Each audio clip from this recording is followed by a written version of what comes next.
Here we go. Welcome to the JP8 report. This is James Pierce with the JP8 report, episode 357.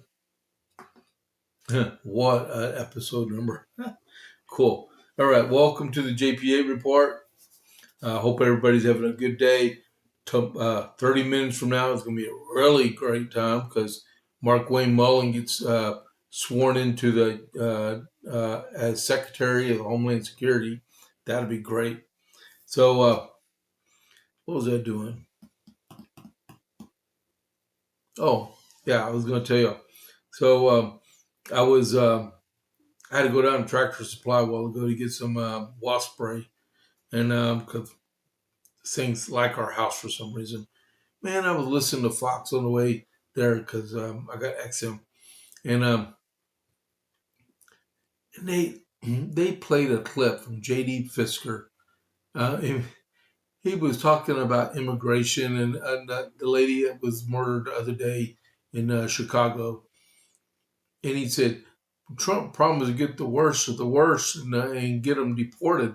And I'm thinking, you knucklehead, you stupid, fake politician, you're lying through your teeth. Well, I guess that makes him a politician then.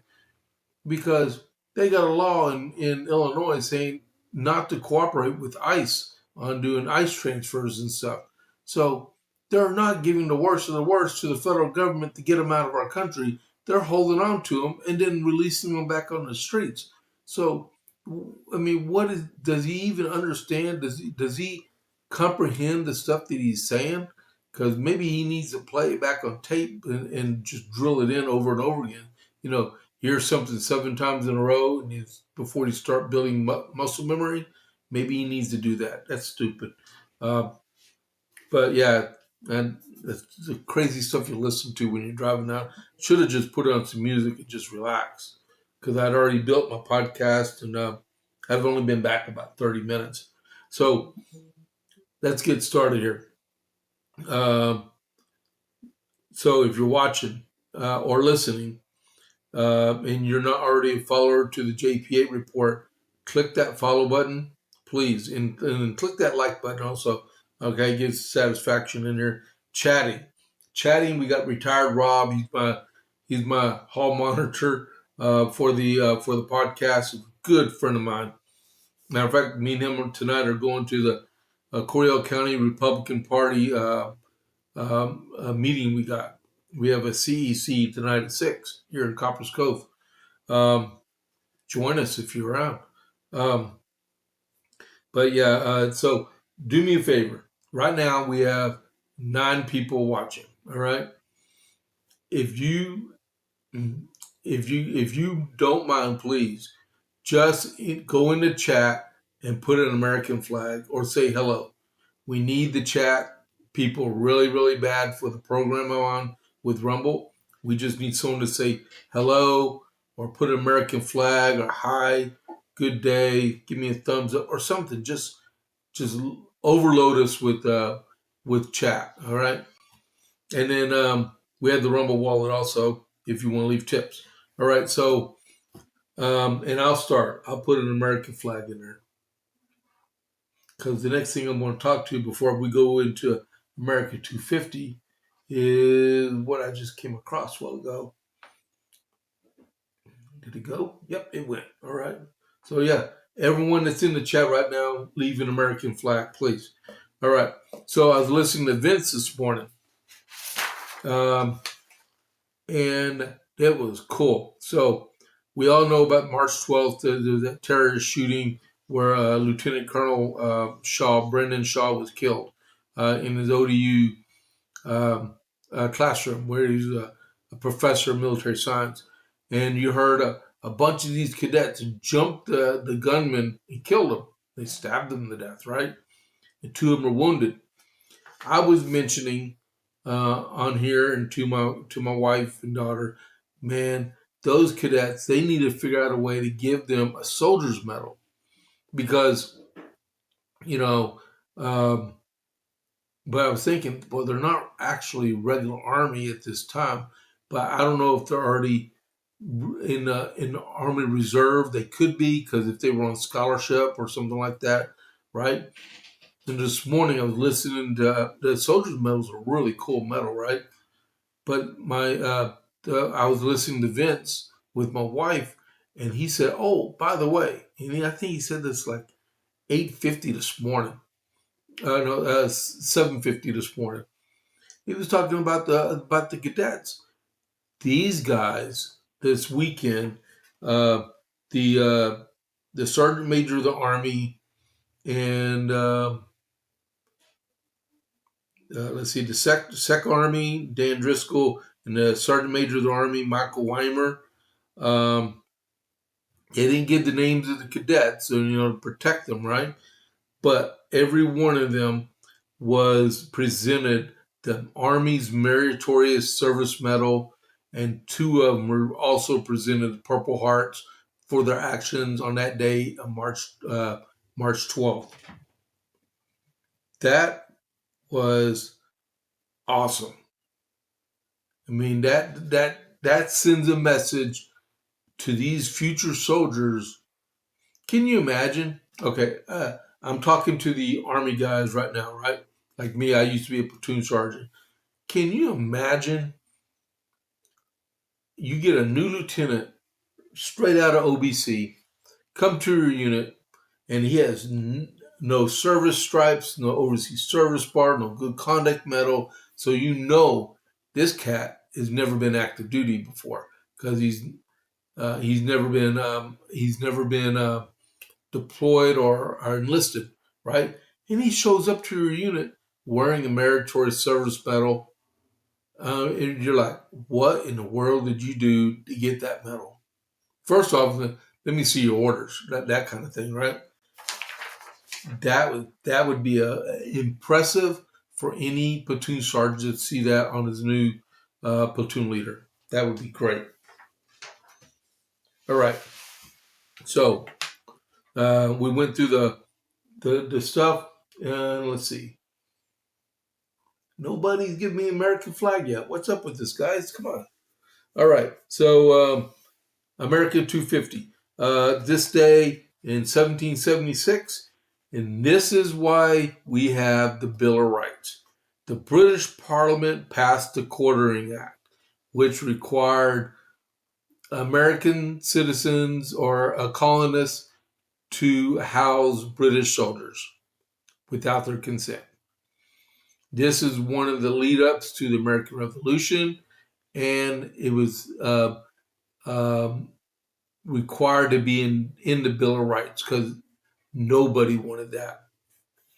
Also, this morning I read part 1 of the letter from Washington to Hancock. The sneeze is not part of that. Excuse me. All right, so I got part 2 of the letter, and it's almost done. Make sure I get my page right. There we go. All right. George Washington, John Hancock, part 2, 24 March, 1776. As soon as the town was abandoned by the enemy, I judged it advisable to secure the several heights lest they should attempt the return, and for this purpose have caused a large and strong work to be thrown up on Fort Hill, a post of great importance as it commands the whole harbor when fortified, if properly supported, will greatly annoy any fleet of the enemy may send against the town and render the landing of their troops exceedingly difficult, if not impracticable. This work is almost done, and in a little time will be complete, and that the communication between the town and country may be free and open. I have ordered all the lines upon the neck to be immediately destroyed, and other works on the sides of the town facing the country, that the inhabitants from the latter may not be impeded and afforded an easy entrance in case the enemy should gain possession at any future time. These matters I have conceived to be within the line of my duty, which I have advised the General Court and recommended to their attention, such as other measures that they might think necessary for securing the town against hostilities, designs of the enemy.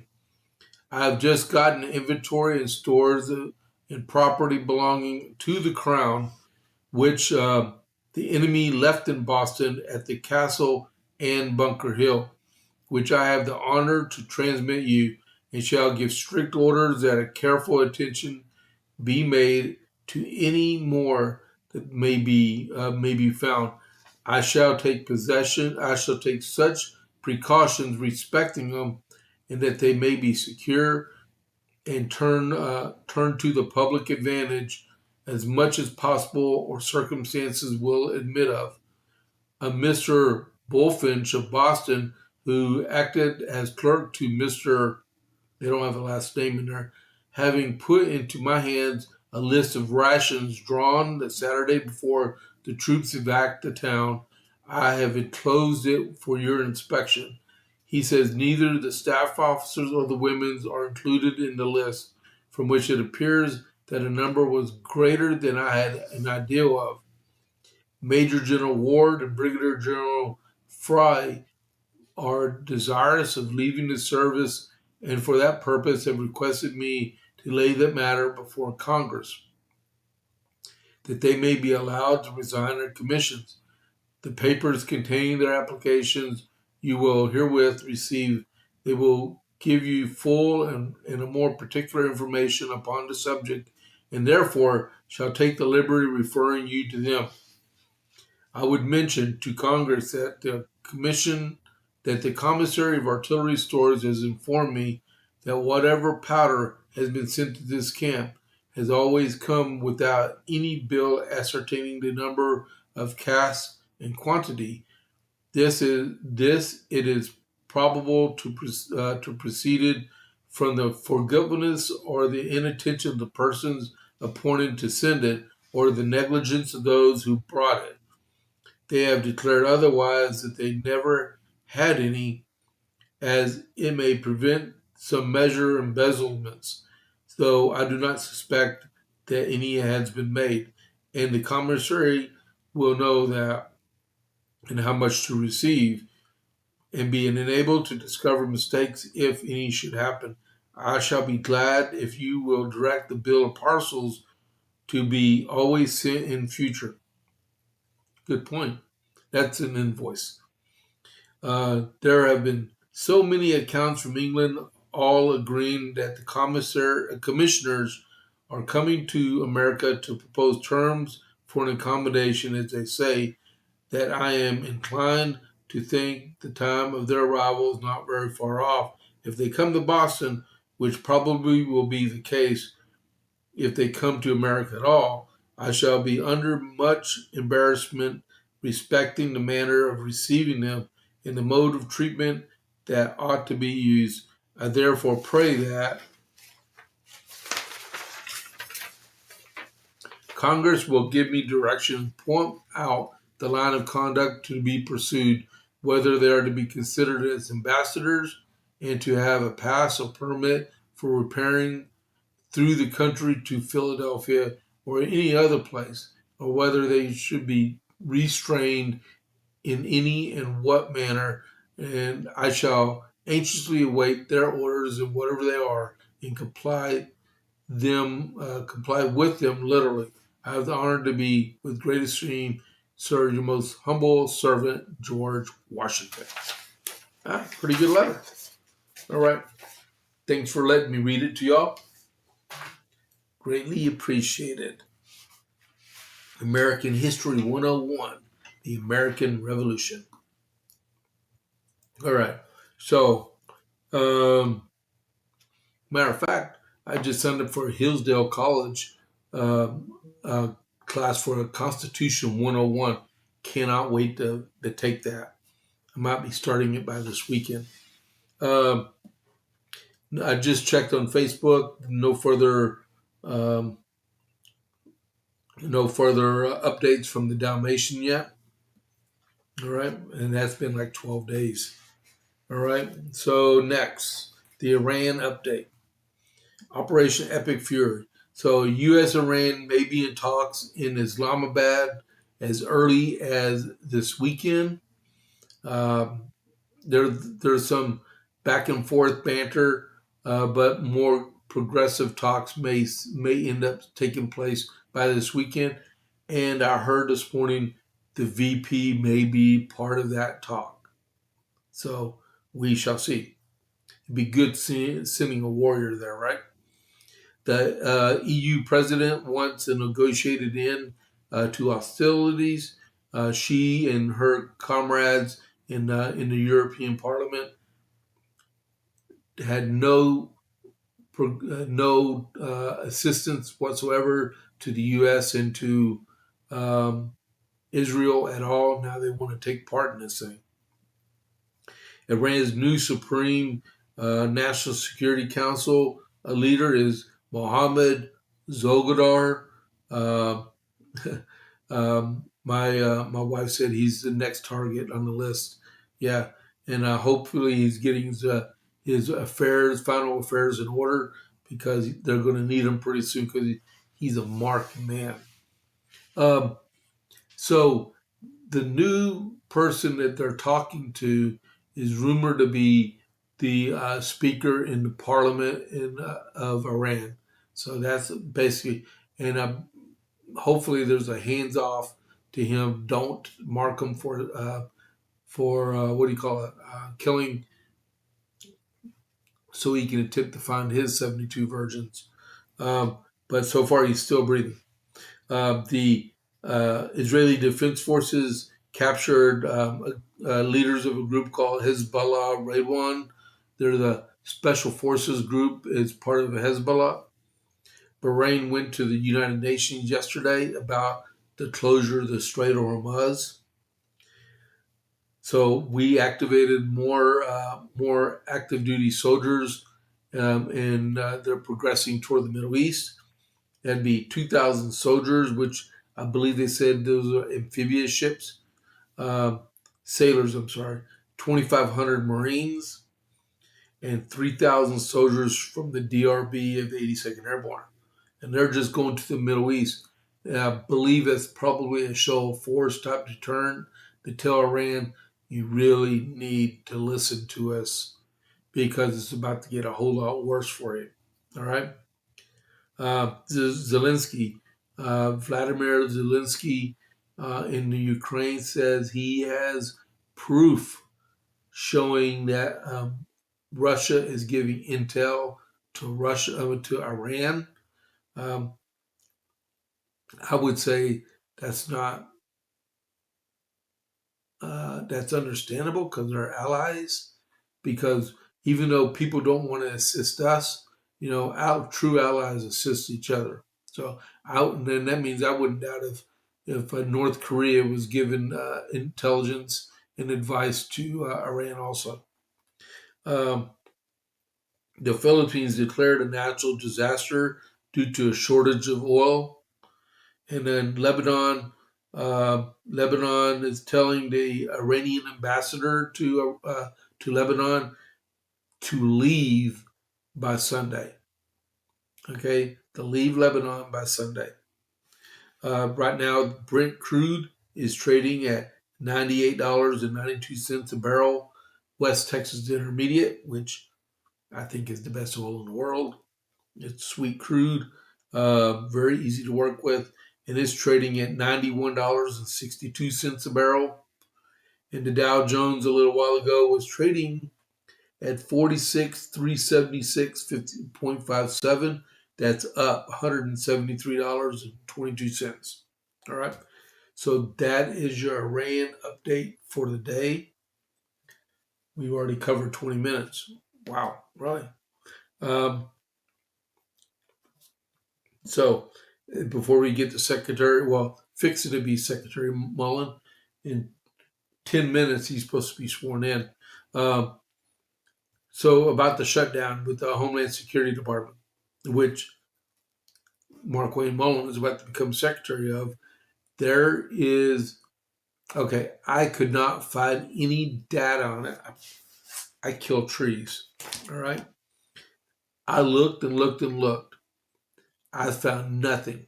All I got was verbal verbal statement from Brian Kilmeade this morning on Fox News, talking about some agreement that they were making to bring budgetary compliance to the Department of Homeland Security. And it all went into with Markwayne Mullin being confirmed. I don't know. We will find out. SAVE Act, the Save America Act. Also, I left a bullet in my show notes. They're not really putting nothing in the news, printing. They'd rather talk it out and then spell it out because unless you read it, did it really happen? Really? So we'll just go with that. I do know that there's still.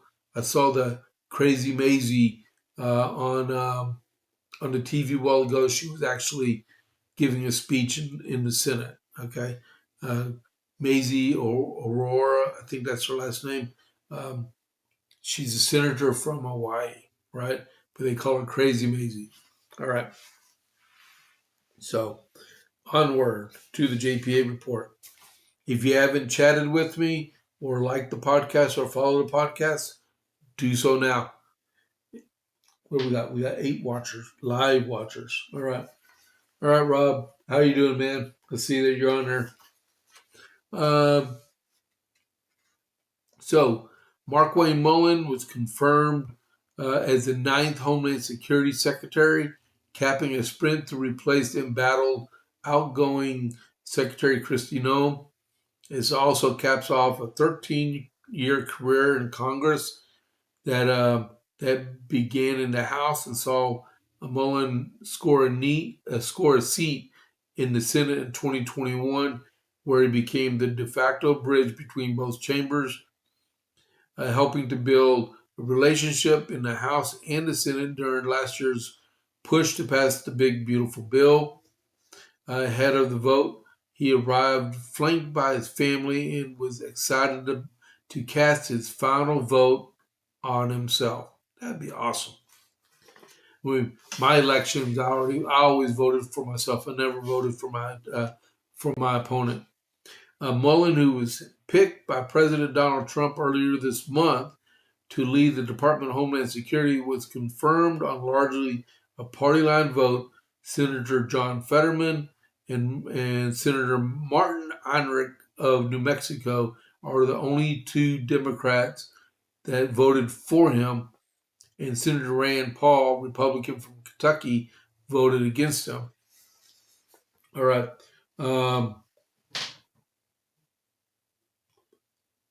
Pigs?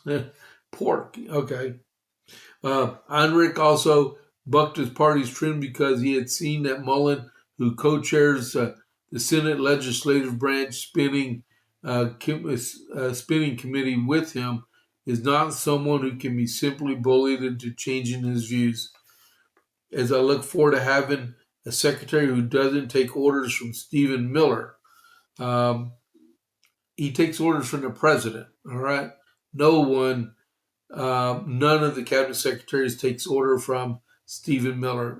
Well, if they do, they're soft, all right? The final vote was 54.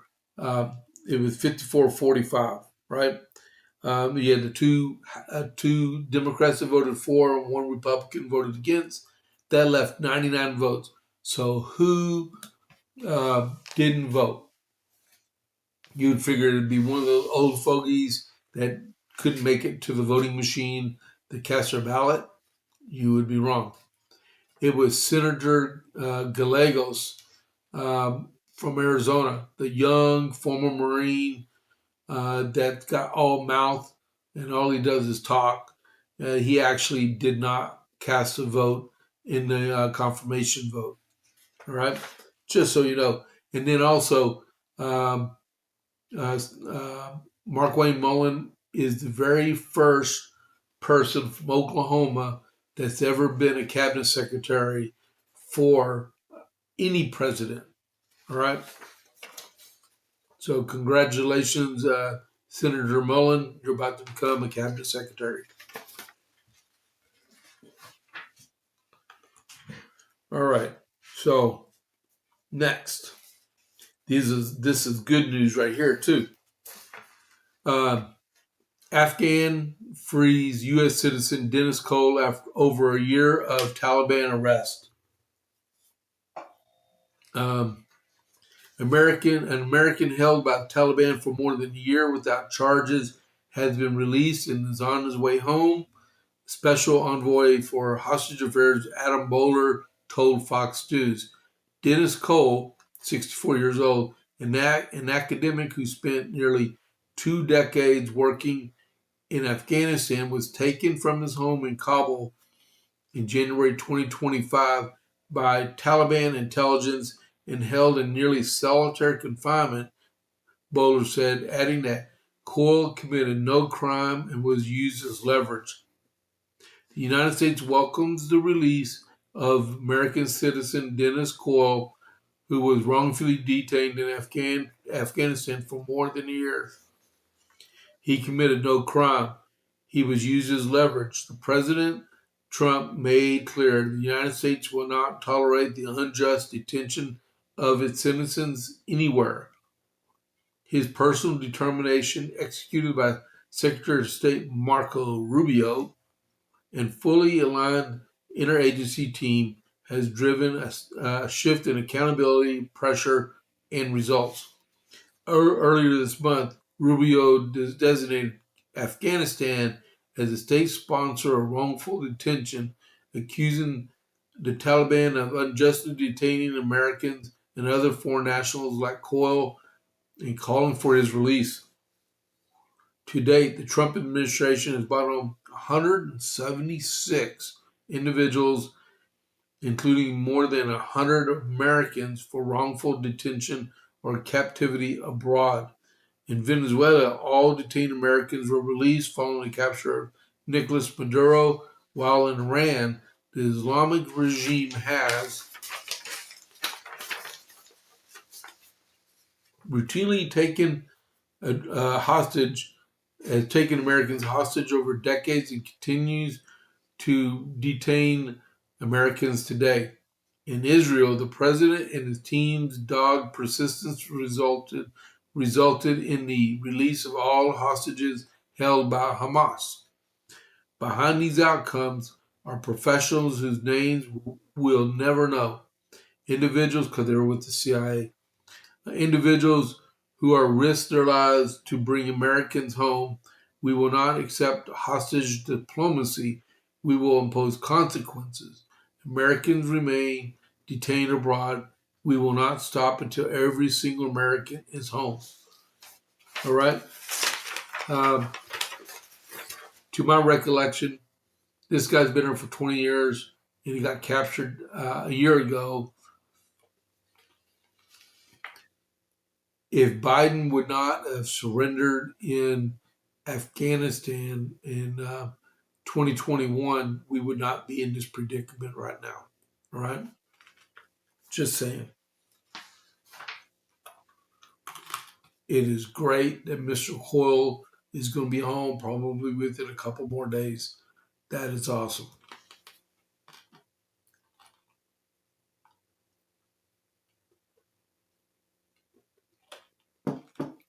All right. So next.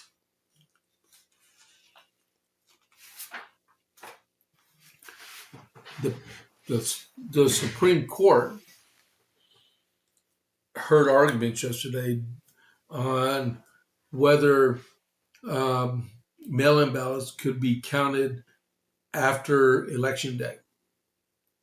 And from what it seems, from what I read and what I heard, was that the Supreme Court justices, the what do you call it, the conservative court, right? the justices on there, seemed not impressed by the argument of allowing ballots to arrive after election day and be counted, right? Because I think it was Gorsuch that was talking about it, was we have, he looked at, we have Independence Day, not Independence Week. We have, and I'm going to just throw holidays in it. We have Columbus Day, but not Columbus Week. We have Valentine's Day, but not Valentine's Week. Well, some people might, but you don't have Election Day and Election Week, or Election 2 weeks, or Election 3 weeks. You have an Election Day, and all ballots should end on that day total. I mean, there's some places where early voting goes out 6 weeks. That needs to be curtailed too. Like Vince was saying, either Vince was saying this or Graham Allen was saying this morning. You have 6 weeks early voting in some states, right? What if you go in there and cast your vote for Joe Schmo, right? Joe Schmo's running for Congress. You go in and you vote for him, like early vote, first round out. I'm going to be the first person to cast my vote for Joe Schmo running for Congress. And a week later, he dies. You just threw your vote away because they're going to find someone else to take his place, and in time to where you can vote for him, or so he could actually. Justice Alito said it. Okay, one of my chatters, Rob, told me that it was Justice Alito said it. But you can't just take your vote back and vote for someone else because you already cast a vote. You should be waiting. My deal is no absentee ballots should be counted after Election Day.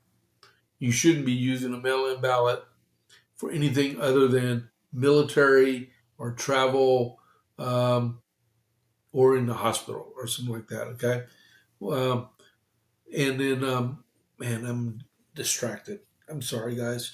What is the other thing I was going to say about it? But they had this, and it looks like in early June it'll be ruled in favor of the Republican National Committee, and you won't be able to cast ballots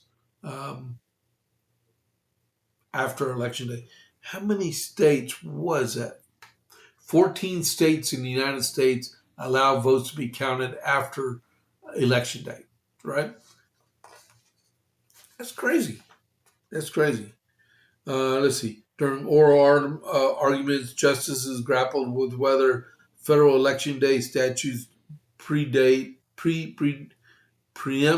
various state laws, and sought to clarify what the election means when it comes to actually casting and receiving ballots. Justices in the High Court appeared largely sympathetic to arguments made by the Trump administration's lawyer, U.S. Solicitor General John Sauer, and noted that Mississippi law and others late arriving mail-in dates in other states would erode voter confidence in election results.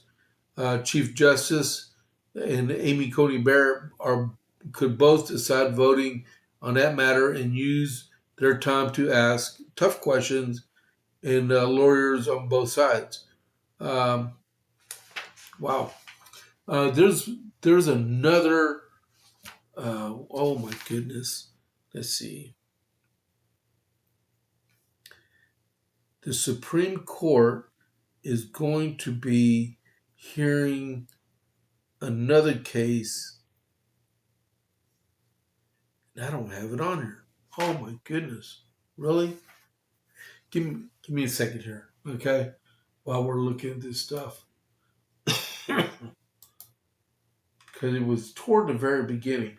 There's another case that the Supreme Court is going to be hearing Tuesday, right? Hold it. Oh, here we go. Here's others. Hold on just a second. The governor of Oklahoma announces who's going to be replacing Markwayne Mullin in the United States Senate, and it's going to be Alan Armstrong. Will be the new senator from the state of Oklahoma, with the stipulation that he will not run for re-election. So he's a placeholder. He's going to be there until the special election to replace Markwayne Mullin, with the agreement that that person will not run for re-election, have a free ride as an incumbent. All right. This law goes back all the way to 2021. I knew about this law. But let's see. The other thing I wanted to tell you, where's that Supreme Court one? That was so cool about the MSMs. I just saw the headline for it. Let's see here. Give me a second.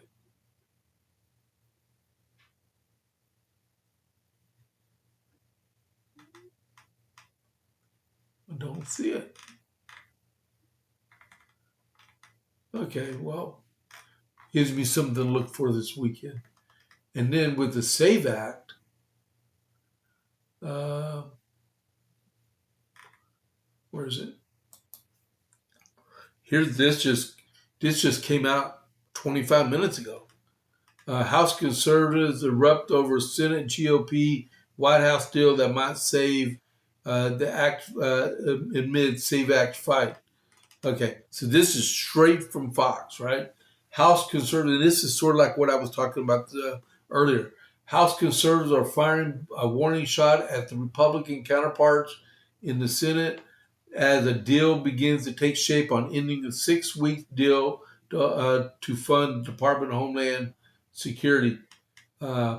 Senate Republicans are eyeing a second big, beautiful bill via the budget reconciliation process aimed at funding portions of the ICE that would likely get little or no Democrat support.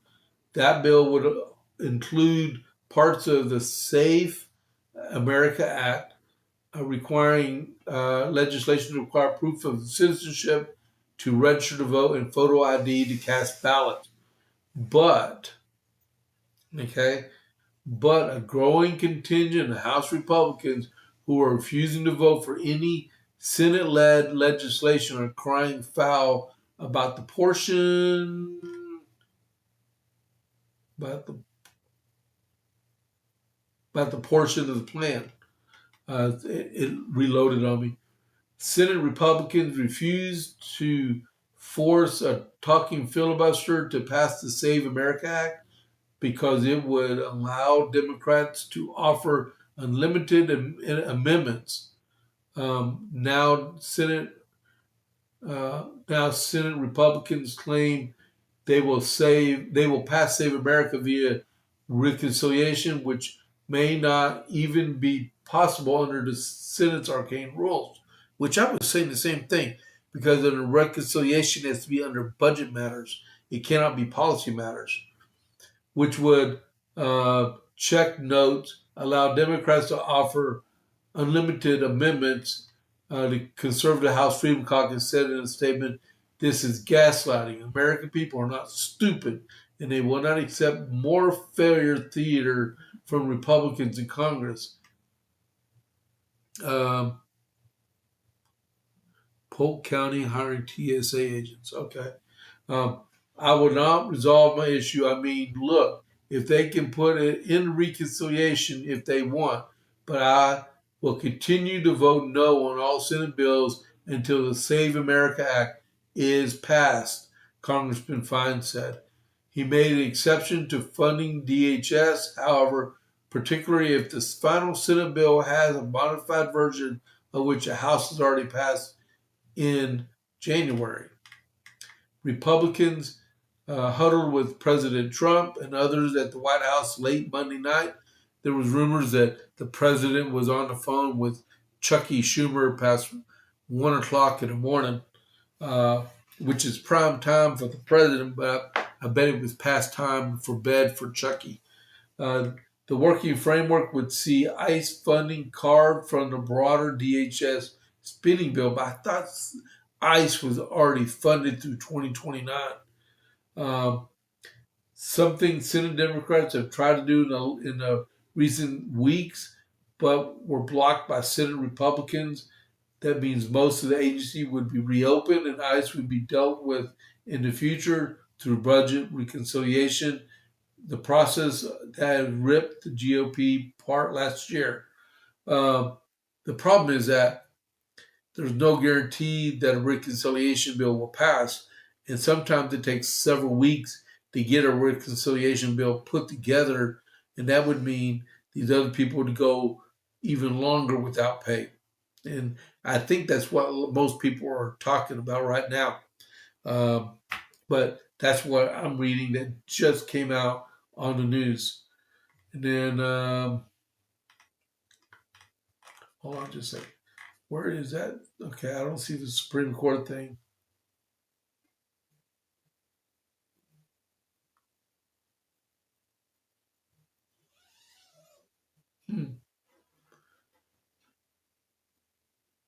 Okay, well, we'll go back to our regular scheduled program. Okay,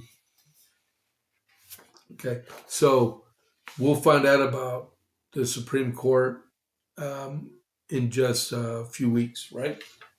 Next thing, more good news. Yeah, I love this one, right? So here in Texas, we got two restaurants most people like.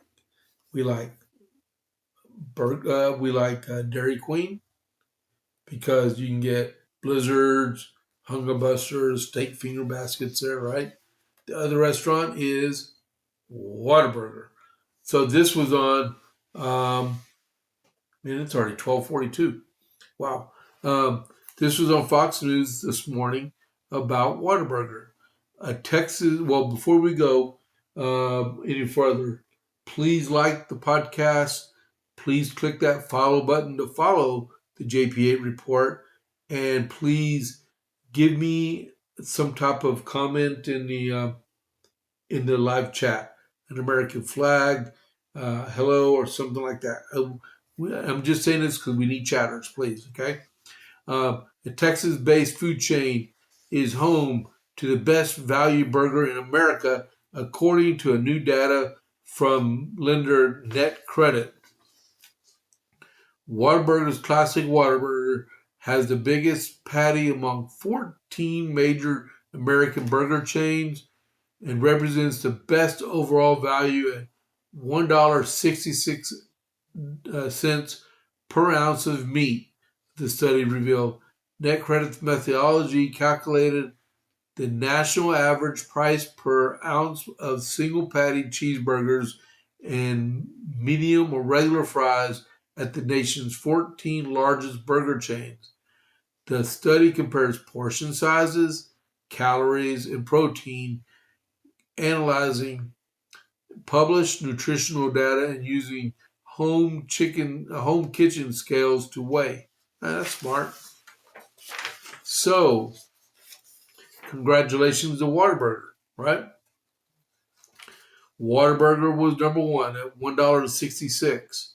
A cheeseburger at McDonald's came in at $1.91.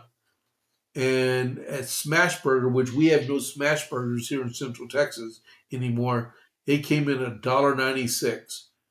And then we went from Burger King, Wendy's, Culver's. I'm making everyone hungry. It's lunchtime. Shake Shack, Dairy Queen was number 8. Jack in a Box was number 10. The Junior Jack cheeseburger was $2.45 per ounce of a burger at Jack in a Box. You have In-N-Out was $2.91 per ounce of a burger, right? And then what came in at number 14 was the little cheeseburger from Five Guys. It was $3.59, $3.59 per ounce at Five Guys. All right. So congratulations to Whataburger and winning a contest. And let's see, Josh Cooper, a competitive chef, award-winning barbecue pitmaster, and former contestant on MasterChef, told Fox News Digital he's not surprised Whataburger took the crown. Whataburger is probably Texas's #1 export. Wow, I believe that too. So, what is your favorite burger? You can put it in the comments section or the live chat. All right, so we'll start off, and then I'm gonna I'll put one in the comments section, and then in the live chat, since we're still online,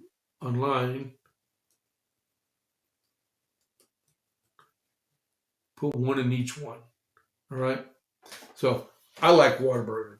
I'm partial. I almost ate there yesterday. What did I eat at?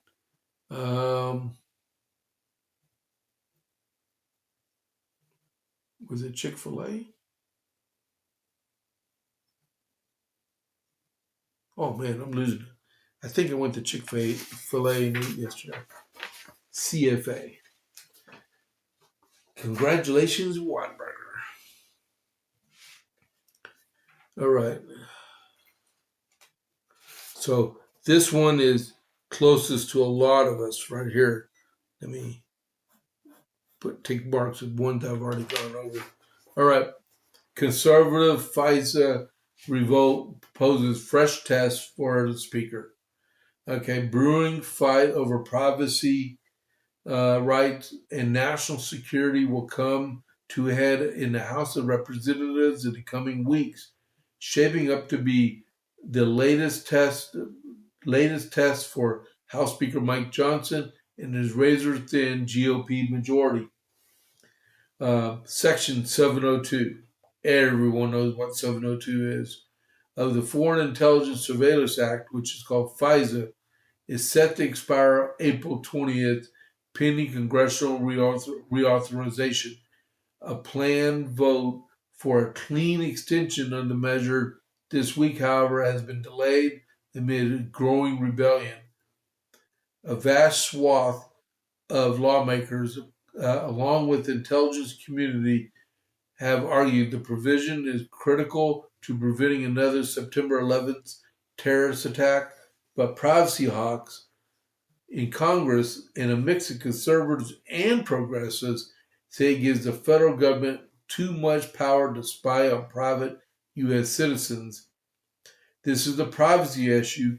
Keith Self, he's from the McKinney area, Texas, is a very important tool. Don't get me wrong, against terrorists, but you cannot, in my mind, continue to warrantlessly surveil U.S. citizens that don't have an immediate nexus or tie to some terrorist. Meanwhile, House Majority Leader Steve Scalise argued to reporters after a classified briefing on FISA last week there have been countless terrorist attempts that have been stopped because of the FISA process. The administration has been very clear on how important this process is to keeping Americans safe at home. It is why they are requested the renewal. It was created after September 11th to be sure. Surely we don't want to go back to September 10th mentality, a pre-September 11th attitude where we just hope that nothing bad happens.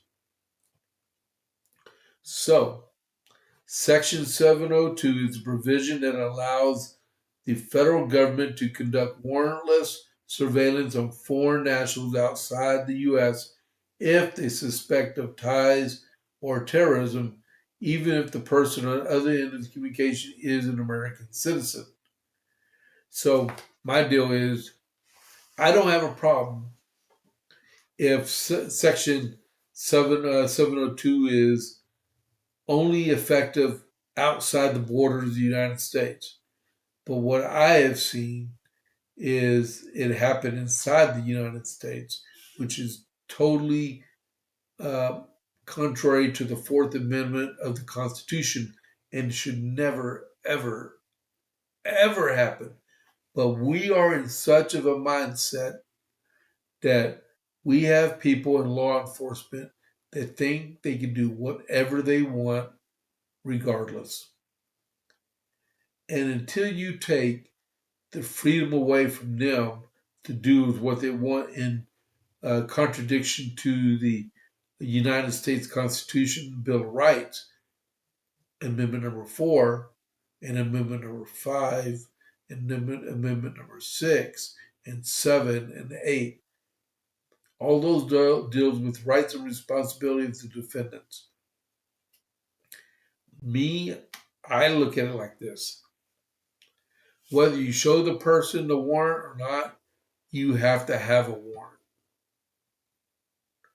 You can put a section into the FISA law. We can cut the warrant, but the warrant is under seal. Okay? But the warrant is still there. If you execute the warrant in front of the person, you have to show them the warrant. I look at it like that.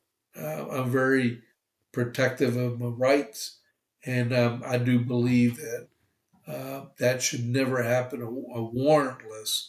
You should always be going before a judge to get a warrant to do anything. All right. So I don't know if this will actually pass them. But they got 1 month. They got less than 30 days before this runs out. Maybe they can put it together. But I can tell you one other thing. The president said he's not signing anything until the SAVE Act is done. So we'll have to see on that one, right?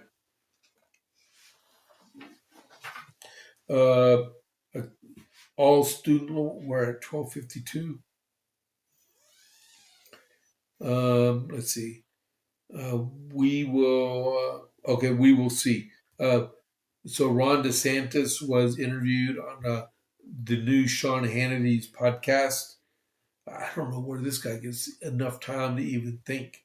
But Ron DeSantis was asked a question by Sean Hannity if he's planning on running for president in 2028. And he was, quote unquote, said, "We will see." The next was the U.S. Senate passed a bill. It still has to go before the House, which prevents all lawmakers from bypassing TSA. So what it used to be is if you were in Congress, you were able to bypass TSA and go catch a plane, right? As of this, the Senate said, no, you'll be treated like any other Joe. And in the House, like any other Jane, the House still has to pass it. It'll go before the president. I'm sure he's going to sign it, right? So it's halfway done. The Senate the Senate passed it, transmitting it to the House of Representatives. Hold on just a second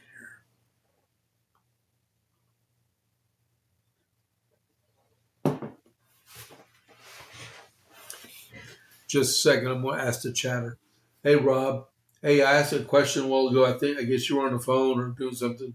Put in the live chat and in the regular comments what burger chain you like to eat at the most. Okay?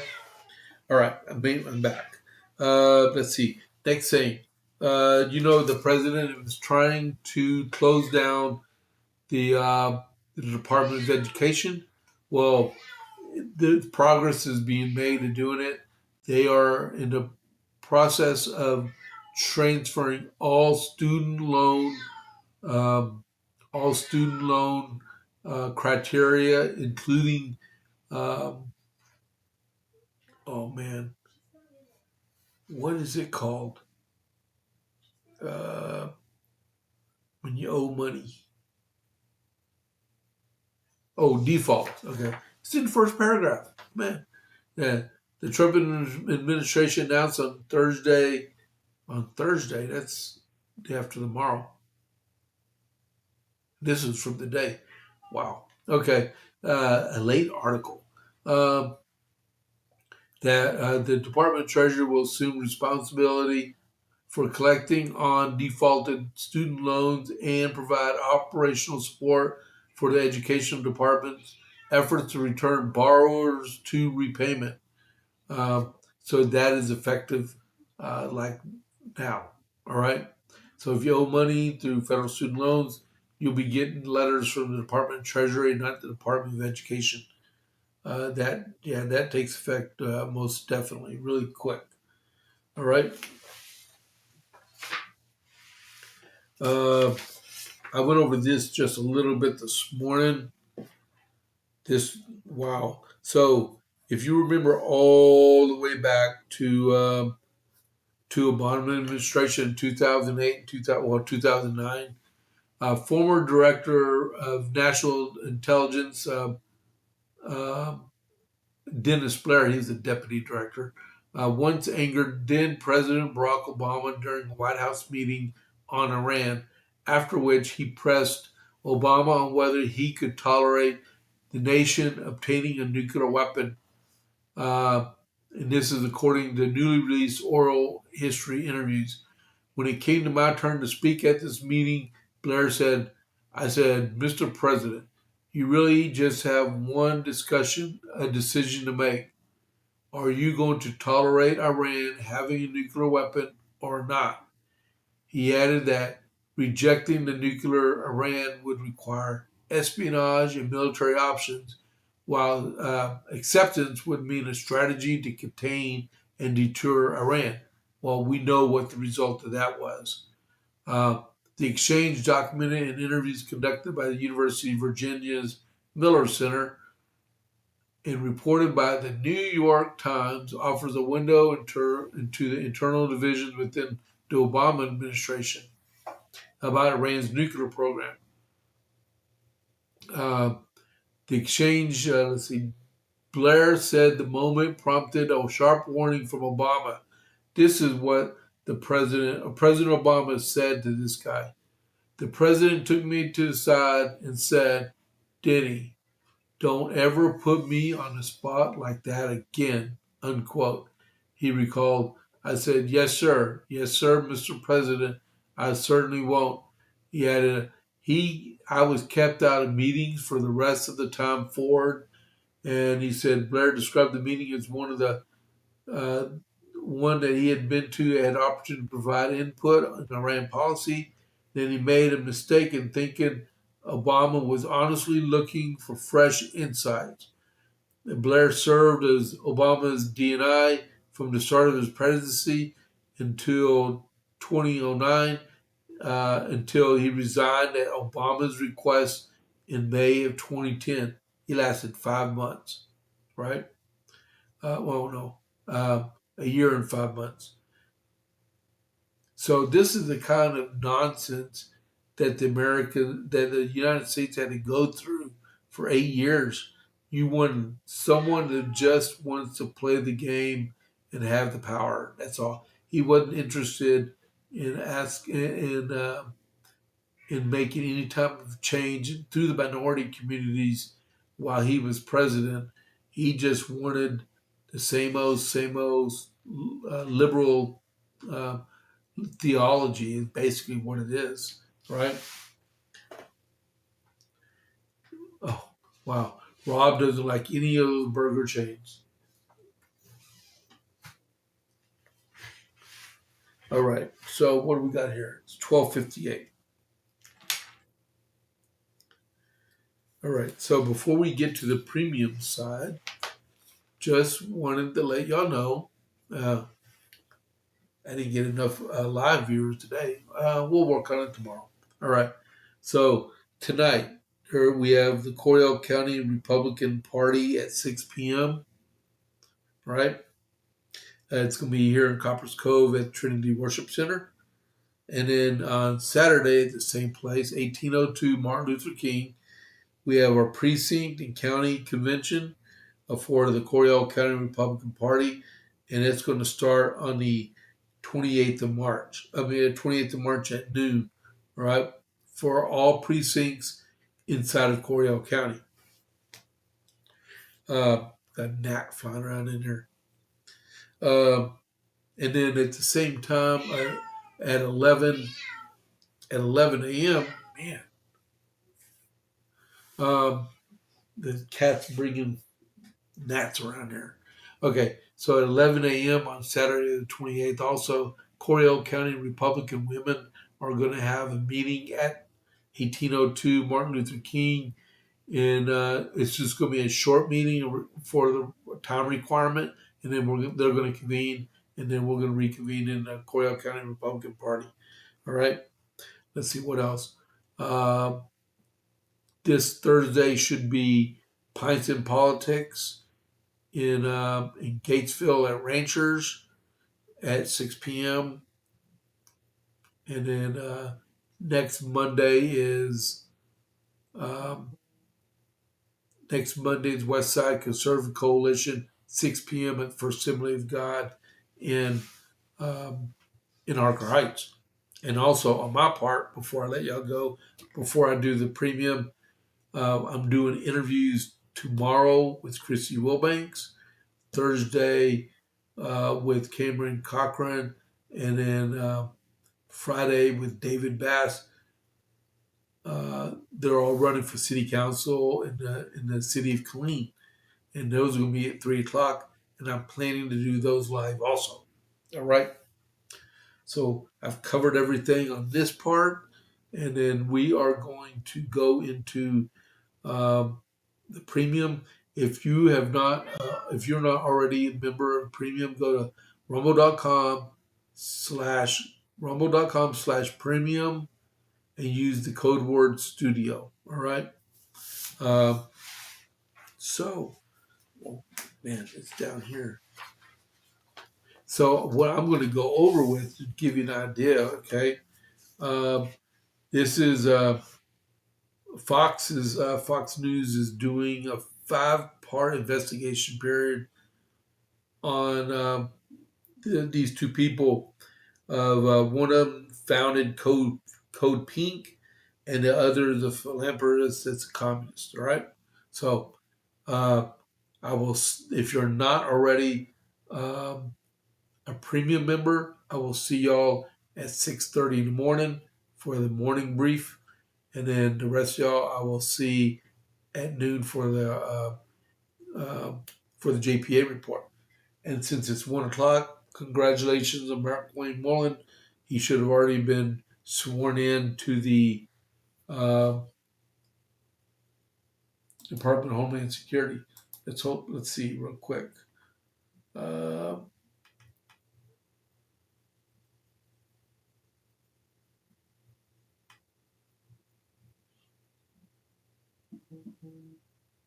I don't see how he's already sworn in yet. Okay, who cares? Whatever. All right, so I'm gonna transfer over to Rumble Premium. So the rest of y'all, I will see later. If you're Rumble Premium, stand by, and I'm gonna read this stuff to you. Okay, this is pretty cool. All right, ending.